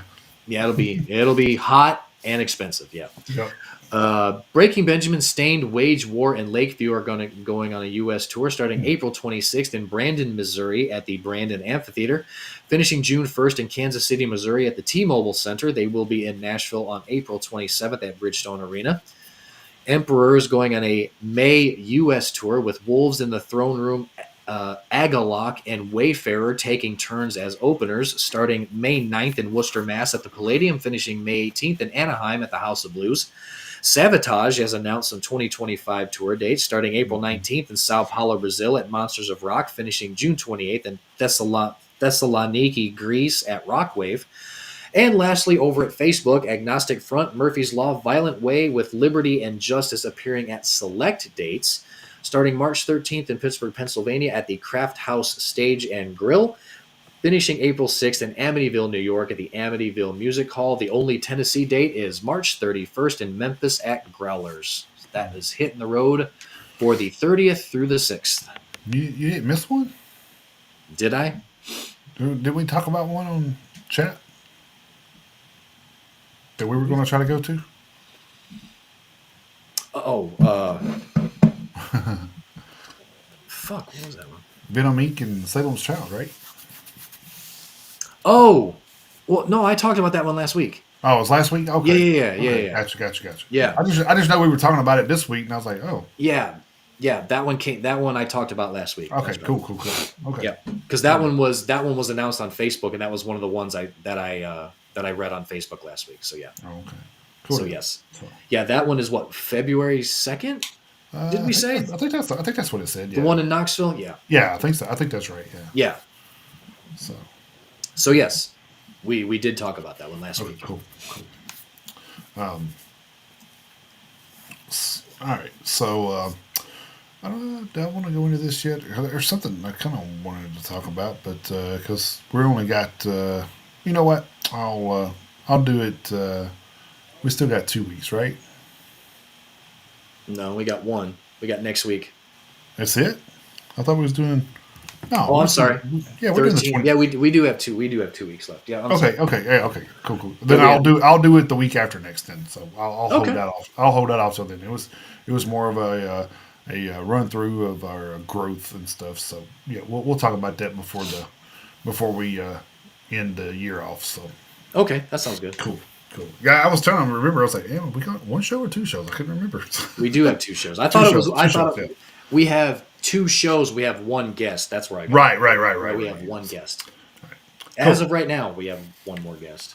Yeah, That exactly. could change. So I yeah. mean, it could. So, but anyway, so we get into our theme of the week. We kind of made it, kind of a interlude, I guess you would say, to end of the year stuff. We're going to talk about our 20 of our favorite songs, which I did 22 just in case. I'm just going to go ahead and list the 22, and then if it's not over, then we'll just throw them in there anyway. Uh, Right. Yeah. so, so Well, we were talking about this before we went on the air because right, you were asking me if I actually got up to 20 because with something like this it's a little bit of a departure from what we were doing exactly, yeah. where we kind of took two ends of a spectrum and each one of us took an end. So we're kind of going back to just a general list for this Mhm. one. And you were asking how many I did just to make sure we don't have any overlaps or any duplicates rather. And I do have 20 listed here, but like I say, I've got five more off the top of my head from other Okay, bands. So like cool. if there's anything we double up on, I'm not worried about us getting to Yeah. the number that we want to get to. And even then, you know, the 20 that I have, even if we don't have any duplicates, I'm just going to throw them on there anyway. So, but Well, just for sake of the show, I just did the 20 we agreed to. the thing is, even after I've done this, I'm just like, oh, but I like this song from I that know. band. I'm just I like, did the same thing. yeah, well, whatever. Well, the funny thing is, I'm just doing it. So, and the funny thing about that is the list that I'm about to read isn't the original list I put together. oh, really? Okay, Yeah. okay. Yeah, I haven't strayed away from what I wrote. So, I mean, I could have very well changed a few of them Yeah. because I do like some songs better than what I had on here. But it was just 20 songs off the top of my head. That's some of my favorites that you Hmm. know if they come on, I get deep into. So, Oh yeah, same. so, um, so kicking off mine. So the funny thing is some of these are from this year. So, There's which nothing is wrong with which, that. yeah, which is crazy to say. Oh well, you got favorites. You would think, oh, they're older. Well, I mean, there is Hmm. a lot of older stuff here, but Oh, you know, I have plenty. I have a couple go. I have yeah. But it's a I've got four going back to the 80s. yeah. Oh, me too. But Yeah. So I was just saying, like when I look at this, I'm just like, man, a lot of this is from the last 3 or 4 years, which makes me realize how great the scene is oh, because it's super duper healthy. yeah, So because if you're looking at between us both, what 30, at least 30 years plus of music. So oh god, yeah. yeah, so I mean, you're thinking, these guys was Probably way more than 30 well, actually yeah, I between the said two of 30 us. Yeah. plus. I mean, Yeah, between the two of us, yeah. absolutely. So I mean, I was, I broke into this shit at 12 years old. So I'm, Right. I'm looking at 37. I said, wait a minute, is that right? 37? Yeah, 37 years at this point. So Mhm. so that's why I Yeah. said 35 plus. But Oh yeah. but anyway, I'll kick mine off here with the Ghost Inside Death Grip. That's from Searching for Solace of 2024. Man, that song is so fucking good. Like, it's just dude, like I hear that song and it's like one of those. It's like one of those Pantera walk situations where you just like step on the fucking gas, dude. Mhm. It's crazy. Then of course this one is going to be no surprise. I went with Non-Point Bullet with a Name because To the Pain 2005. That's kind of like I have no idea why you even listen to that you song. don't know what that. No idea. No, I never made the connection, not even once. you know, well, it was there for a reason because it was like it was it was such a meaningful song to me. So Right. and then it has a double meaning to me now. So it's kind of it's a very emotional and heart to the heart song for me. So Of course. then I went with Kill Switch, The End of Heartache from The End of Heartache 2004. Of course, Then I went with Megadeth, Sweating Bullets from Countdown to Extinction 1992. Then I went with Lamb of God, Walk With Me in Hell from Sacrament 2006. And the only reason I did that because me and Susie sing that to each other almost all the time. So, so, but like I said, that's one of those. That's one of those bands. I could have went with Memento Mori. I could have went with Oh yeah. Redneck. I mean, there's not a Lamb of God. Actually, I did my rap playlist. Lamb of God was my most listened to band this year. So, if that tells you anything, so. I haven't even seen mine yet. Oh, really? Yeah, I haven't Yeah. seen mine yet, which is Yeah, weird because I feel fucking left out at this point. well, no, it's on there. You just got to go down to the like sidebar there, and it says wrapped down there. So Oh well, that's what it is. I haven't. yeah, it haven't like it hasn't really notified anybody. I don't think it just showed up on there. It's like Oh, see, there it is. All right. yeah. So then I went with Ice Nine Kills, The Nature of the Beast from Every Trick in the Book 2015.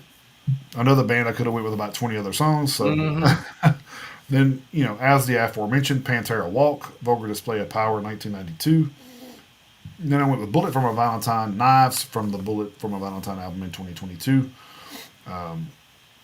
which again, there's probably about 10 songs I could have went with from that band. So uh, this one was you probably will agree with this Slipknot All Out Life. Of course, that was a single from 2018. I still think that's probably one of their better songs they've ever come out with. Um, then I went with Machine Head, My Hands Are Empty from Of Kingdom and Crown 2022. Again, Blood, Sweat, and Tears, one of my favorites. Yeah, I think Machine Head's got about 20 songs. I could actually, when I look at these things, I could probably go on there now. Actually, yeah, let's just for shits and giggles. Let's see. Machine Head. I like doing this sometimes just to see. You have like 73 songs by Machine Head. So there you go. So, I have. no, I have. Oh, you So have. yeah, I went to Spotify and it said you've liked 73 songs by Machine Head. So there you go. So if that tells you that I could have picked 30 others, probably so. Um, and then this will always be and forever be my favorite Metallica song, "Master of Puppets" from the Master of Puppets album, 1986. I don't know if they could ever put up like that's one of the things like I think we should do one time too, just say hey top 10 Metallica songs or Well, you I know mean, we can. stuff like that too. So We I, can. I think that would be kind of interesting just to see kind of where we are on that spectrum because we're both Metallica fans, so that would kind of Oh, absolutely. I kind of know one of their songs that's probably on your list already. So Yep. uh, You do. then I went with Trivium in the Court of the Dragon from In the Court of the Dragon 2021. I just love that song because it just fucking comes out fucking swinging. Like I love it. Then I went with Partway Drive, Glitch from Darker Steel 2022, and that's another band I could have went with. The probably 15, at least 15 other songs. So then I went with In Flames, Meet Your Maker from Foregone 2023. Angela Sapatrita, Sharpen the Guillotine from Cabaret de la Guillotine 2018. So I had to throw Angelus in there, man. Got to. Yeah. Then, of course, we've talked about this song a couple times on the show. Malevolence, Higher Place, Malicious Intent 2022. I just love that fucking song, dude. Like, I could listen to that so much on repeat, probably. Oh, it's Um, it's it's phenomenal. it's so good. Even with it being like a slower song. I Oh, mean, yeah. it's slower. It's slow, but it's heavy. Right. It just hits. Yeah, it does, man. It's a It just hits. very, very deep song. So, Yeah, I even had Kayla and Angela listen to it, and like Angela's not a metalcore person, and of right. course, of course, that's not necessarily a metalcore song, even though it's by a metalcore band. Hmm. But Kayla loved it, and Angela said it was a really good song too. So I mean, it can that's a song that's going to reach people who may not normally listen to that band. Exactly. Yeah. And I think that's what, a lot of people don't realize that's what ballads do is they kind of reach out to an audience that they wouldn't normally attract. You know what I mean? So, that, and I feel like a lot of bands probably do that to, oh, well, let's do attract some people in, and then maybe they'll like our other stuff, which, I do like a lot of Malevolent stuff. So I Hmm. think they're one of the future band, the future of metal. I think they're one of the bands to really carry that torch. So, Yeah. Well, and their last album, and I know I've mentioned this a couple times on the show already, but their album from a couple years ago was my album of the year. Yeah. Malicious Intent, right? Yeah, Yeah. What's where that song's from? So, yeah, that album, and that yeah. and that and that song is of course the album as a whole, but I mean Right. that album is part of it, or that Yeah. song is part of it. Even Yeah. though It's a great album. like I say, they pulled it back, they slowed it Hmm. down, just the tempo, but not the heavy. So Right. Next was Upon a Burning Body Extermination, built from War of 2020. Save your pity for the weak. I love that shit, dude. That shit fucking so good. that's a great fucking. If I came back to wrestling, that would be my intro. Oh, that'd be so Yeah, good. that would be it, dude. Um, then I went with Whitechapel Hickory Creek, which is one of my favorite songs as well. The Valley 2019, which is another out of pocket song for Whitechapel. They usually don't slow it down like that, but the meaning and stuff is so. And speaking of them, I don't want to get off of the subject of the theme, but speaking of them, I know the lead singer has had some issues with some mental health, and he actually had a great. Video that he sent out to the fans, and I thought that was pretty touching. And it honestly made me think about the song because he wrote that song for his mother that was an abuser. Mhm. So that's kind of where that Yep. song came from. So then I went with Mice and Men, Bones Exposed, which is also one of Susie's favorite of Mice and Men songs. Restoring Forest 2014. Then went with Motionless in White America from Infamous 2012. The two that I added was Avenged Sevenfold, Hail to the King from Hail to the King 2013, and then Slayer Skeletons of Society from Seasons in the Abyss 1990. Actually, they were already on there. I didn't realize I had went past 20, but I was like, they're fucking staying now. I don't care. Well, So I mean, it's a good thing you did because we did have two duplicates, did we and really? Oh we wow. had Okay. we had two, and they're gonna probably be the ones that make the most sense, to be honest with you. Yeah. But Yeah. Okay. yeah, but so and I do have more that I'm gonna add. Like I say, Cool. I got to the 20 we agreed upon, and these are and like you said at the beginning of the segment, these aren't like my favorite down to my Right. 20th Right. favorite. So Yeah. they're not. Mine are in no particular order except for my first one because it is my all-time favorite song, and I know Yeah. I've said this before, but my so leading off, I have "The Unforgiven" by Metallica off the self-titled Metallica Black Album from 1991. I'm I know that that may kind of may makes people go, really, that song by Metallica? Yeah, and I don't know what it is, but it's just one of those things you don't really have to know why.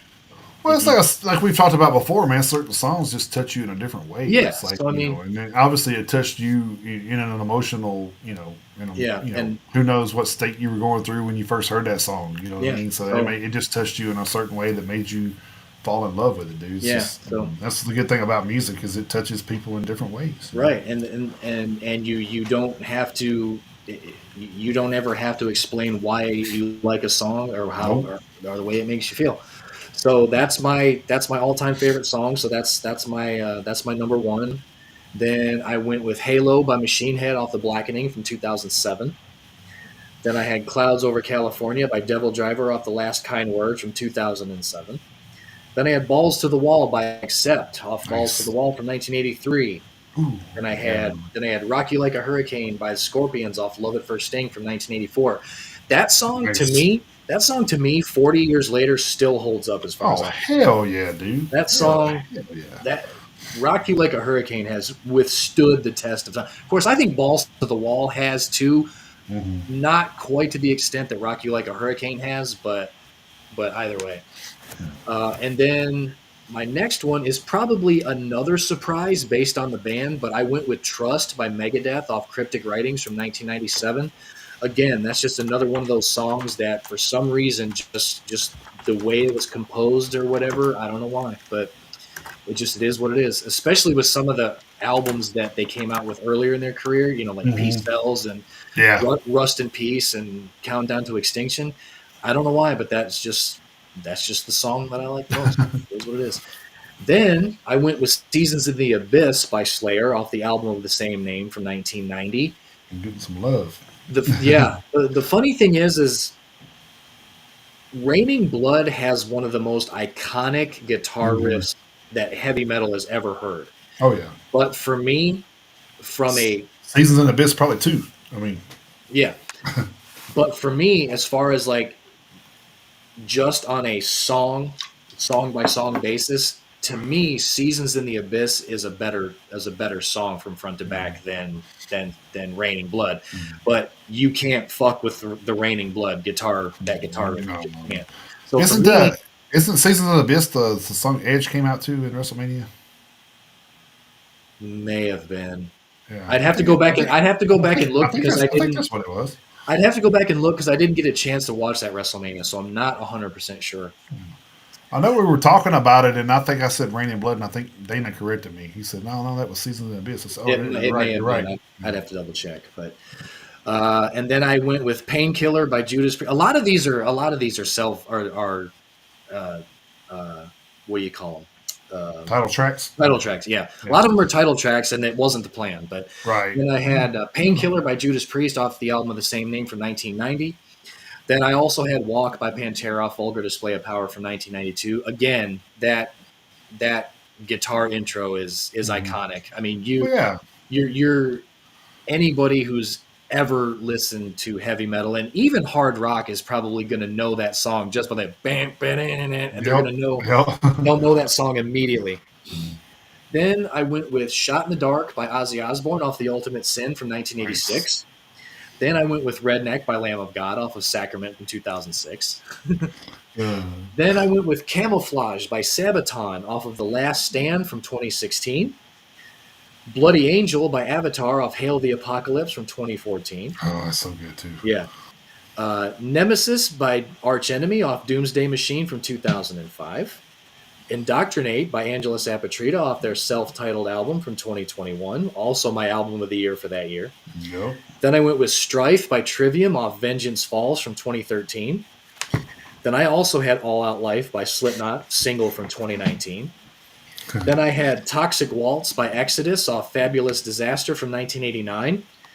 Wasted Years by Iron Maiden off Somewhere in Time from Oh, 1986. so forgot about that. So I love that fucking song too.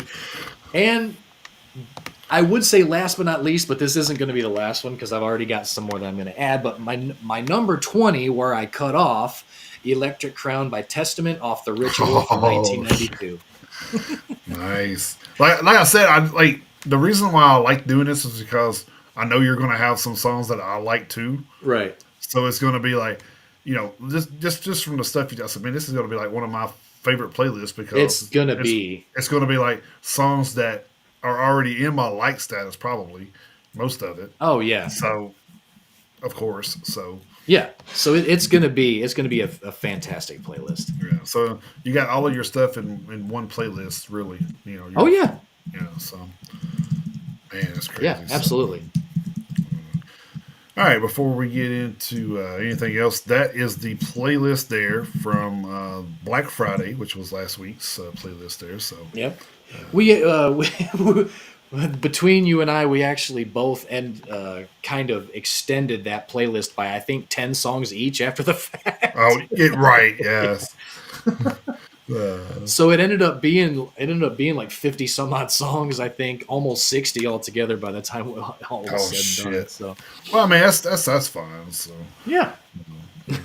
I just thought it was funny because I was going through and I was editing the playlist after you had added your songs, and I got everything put into our little alternating, yours, mine, right, like I right. always do. And then I got down to the bottom and I went to that little section that shows you songs that are similar to the playlist. Like, oh shit, that one fits. Oh shit, that one fits. Oh shit, that one fits. I just kept adding them, and I think I added like 10 more, and I think later Yeah. in the day I saw where you added like another 8. Yeah, I was like, okay, I was like, I gotta get this. Well, when I seen it, I was like, "Oh, he hasn't rotated them yet." And then, Yeah. but you had Yeah, I because did. because you had added those in, so you was ahead of me a little bit. So Yeah, I was like, "Well, fuck, I can't have that shit." yeah. What's that? I don't know if you watched that. I can't remember that guy. It's like the Ginger Hillbilly or something. Is that his name? Ginger Billy. Ginger Billy. Yeah, he Yeah. he was talking about he had he had a truck. I don't know if you've seen that where he's got like his jacked up truck. He's like, we got this jacked up truck right here, 8-inch lift kit on it, baby, and all this stuff. And he's riding down. He's like, hey, what you got down there, boy? Like, looking down at the truck next to him, No, I hadn't seen that. and then he sees one. He goes, whoa, that's a Dodge. Hey, that truck may be bigger than mine, honey. Oh, hell no. Let me ride up on it. Oh shit, it is. It's bigger than mine. What you got in there, man? A 10-inch. They got a 10-inch. Oh, they got a 12. Oh, I'm finna go get me a goddamn 12. I haven't seen that. I was, I was like, I, Jesus. But I can see that like happening from those guys that drive those fucking things. yeah, I haven't seen that one, but Ginger Billy is funny. I was like, He is. Jesus He's fucking Christ, funny. dude. So Yeah, he's anyway, good. so yeah, we tend to get carried away with our playlist sometimes, but Yeah, but but that's the thing is it's fun to put them together. So yeah, it is. it's Yeah, totally it is. understandable. Oop, what am I doing? Oh, I got two different computers going on here. Something. So, all right. So anyway, we will get into our album reviews Hmm. this week. I guess I can kick that off here. We got let me hide this real quick. Change this out. So that was the Black Friday one, and this one will be the weekly playlist of new music this week. So, Yep. Matt, before we get into this, what did you think about the new Shadows Fall? Honestly, I haven't listened to it yet. Well, this show is officially over. I I I was going to listen to it on my way home, but I actually listened to my review album again all the way through. So which is I actually am going to listen to that as soon as we get done here. yeah, it's pretty I pretty have damn no good, doubt man. I have no doubt that it's good, and Oh yeah, it's good. I am looking forward to listening to it. Yeah, it's pretty fucking heavy too. It's a little bit heavier than some of their some of their previous stuff. So Don't threaten me with a good time. which is crazy to say, but and then Speaking, Arch Enemy had a new single out too. It was like, damn, I I did hear that one. Honestly, not their strongest. nah, it's not. No, Not no, their strongest. it's still I'm good. sure. Yeah, I mean it's solid. Michael Lamont, his guitar harmony or his guitar melodies are still awesome. Um, but yeah, I mean not as strong as I was expecting. But I still think the album is gonna be Oh well, yeah, well done. But, that's gonna be killer probably. but yeah, Um, I was trying to see. I thought there was somebody else that had something. That came out. I was gonna ask you about too. Maybe not. Maybe that was it. Yeah, maybe that was it. Okay. Anyway, okay. So back to our album reviews. you're right. uh, I took on a band called Among These Ashes. The album was called Embers of Elysium.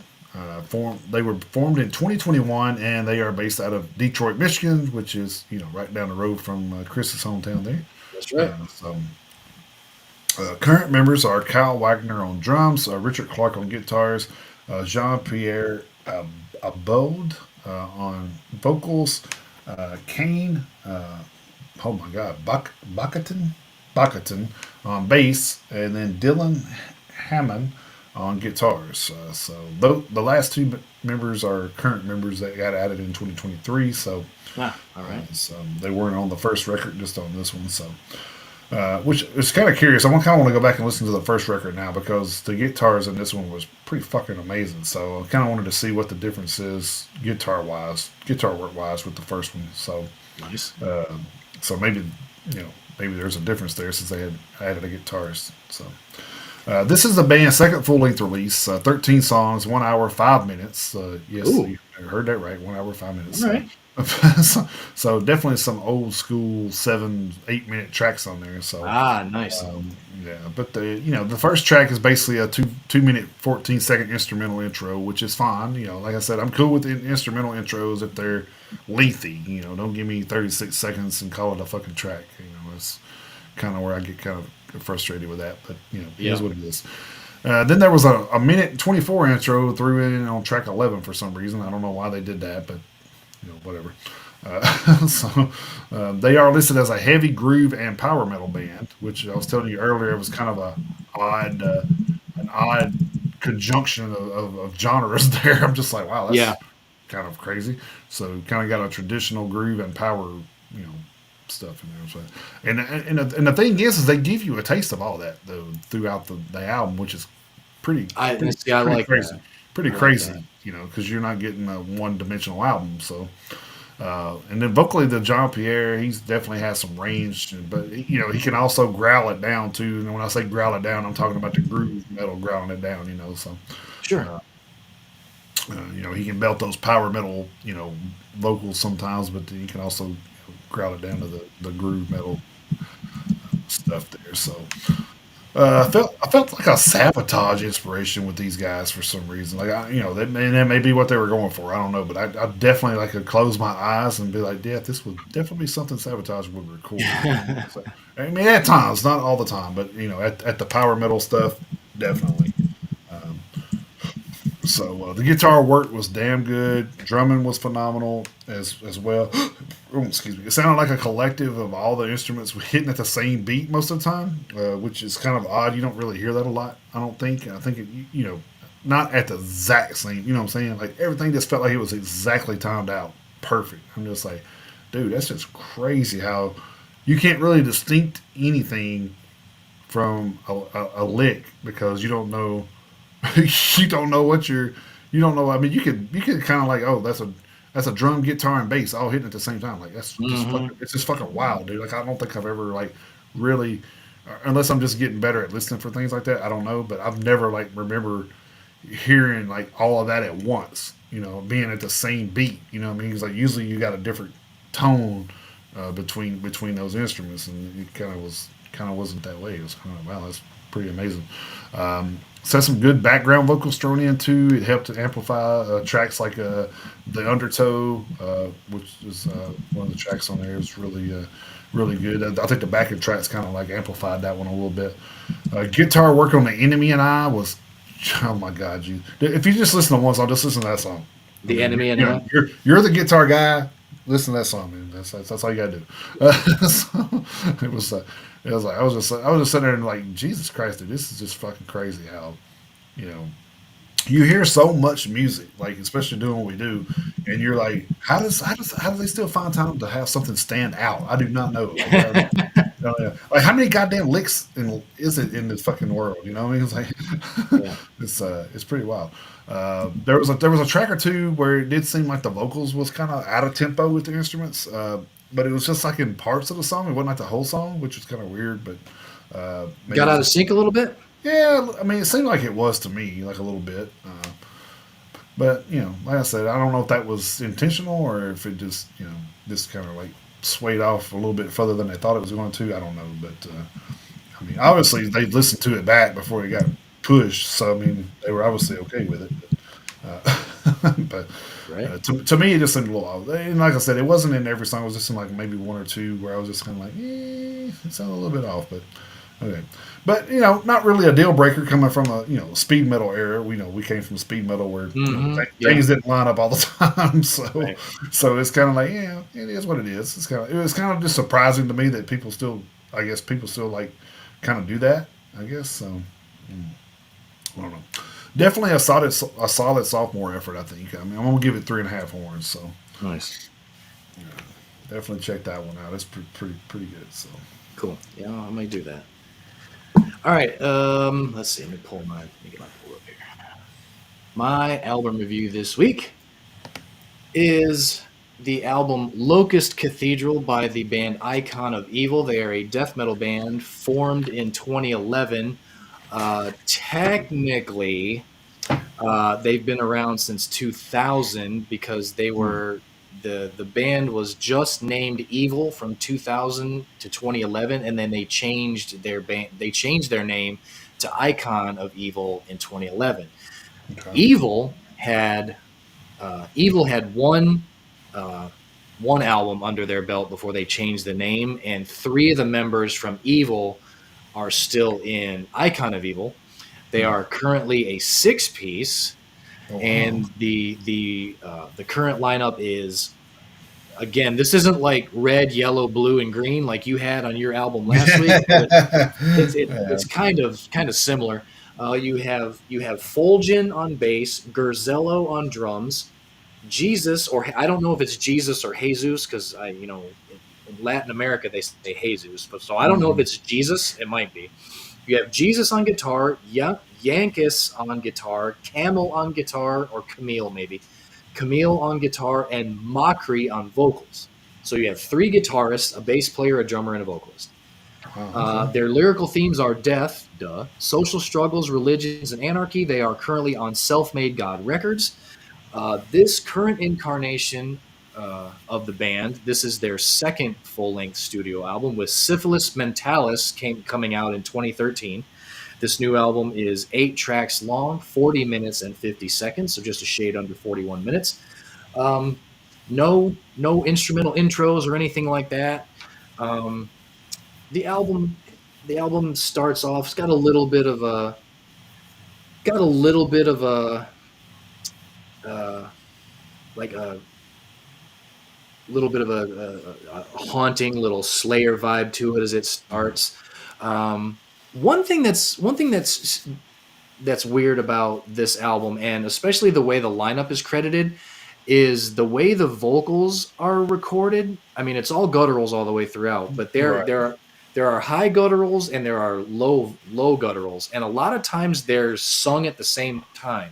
Oh wow. So if one of the other members of the band is contributing vocals, I'm not sure who it is. So I don't know if one of the other members is a backup vocalist who's just not being credited, or if they just layered the vocals on top of each other. I mean, either is possible. Yeah. I kind of hope it's not the layering thing, because how the fuck are you going to do that live Live. Yeah. unless you're just going to use backing tracks, Yeah. which is kind of lame. But as far as the musical compositions are concerned, it's I mean, the death metal brutality is definitely there.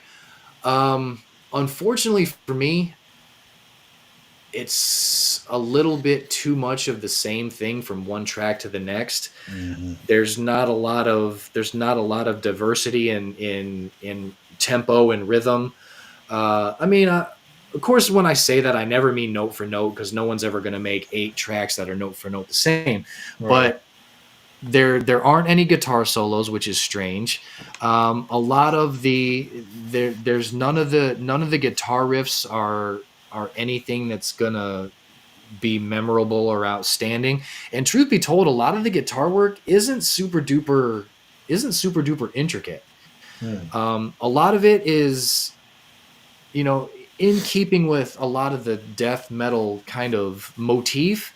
A lot of it is played super fast, but it's not like anything super duper intricate. Um, it's kind of basic as far as guitar work goes. The most intricate thing, the most diverse thing, the most complex thing was the drumming.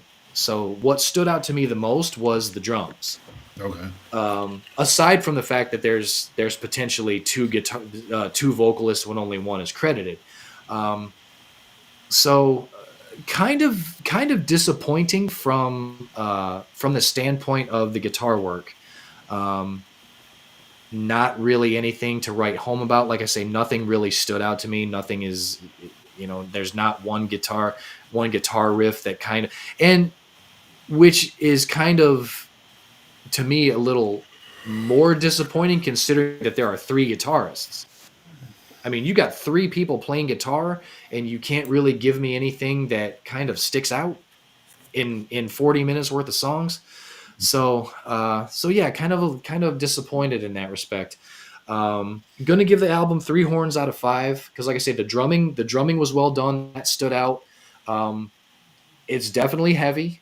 Um, so no issues with the heaviness. Would definitely like to see them kind of change things up from a rhythm and tempo standpoint. Um, everything was mid to up tempo, so not really too surprising there, but didn't really stray too far. I mean, they kind of got in a lane and they stayed there. So Mhm. Well, yeah,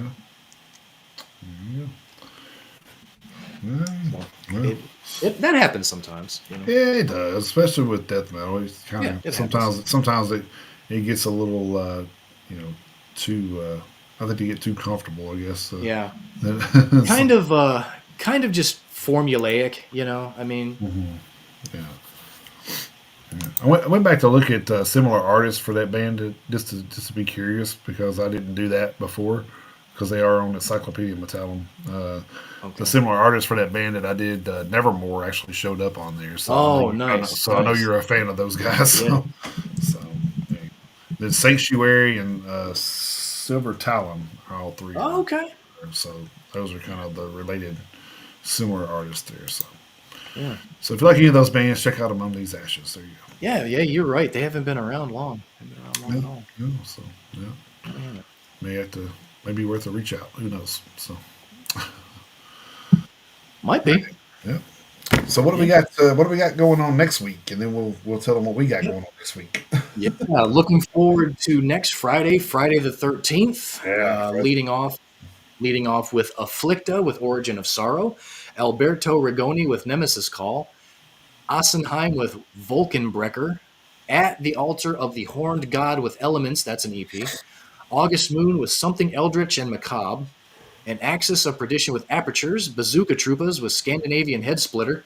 That's Mm, probably a cool as fuck album cover. I bet it is too. Yeah. Uh, yeah, Birkenthal with Peccatum Mortiferum, Blue Oyster Cult with 50th Anniversary Live, the third night, Boreal Grey with I Am Your Bane, Caressing Misery with Lost and Serene, Crestfallen Queen with Horns, Darkot Yuya, okay, Darkot Yuyamin with Uso a Vitima Ao Carrasco. I don't know what the hell language that is supposed to be, but I'm almost certain I massacred it, so I'm sorry. A Dead Poem with Abstract Existence, Dear Deceased with a self-titled re-release, Deep River Acolytes with Procession of the Damned, that's an EP, Detest with a World Drowning in Detest, Electric Wizard with Black Magic Rituals and Perversions, Volume 1, Ginger Bass with More or Less, that's an EP, Harcane with Argo, Helgo with Etiquette, Halloween with Live at Budokan, Harem with Oramus Peccatum, Refame, that's a re-release, Hostilia with All the Blood Spilt, that's an EP. Illusion Force with Halfana, In We Fall with Inner Self, Jarl with Trumer Festone, JJ Pinestone with Break the Chain, John Harris with Parallel Heart, Kill Donan with Embers, Killer Corp with Vices, that's an EP. Liquid Flesh with Vestiges Abrutissant, Vest, Vestige, Vestiges Abrutissant. That Mm. might be in French.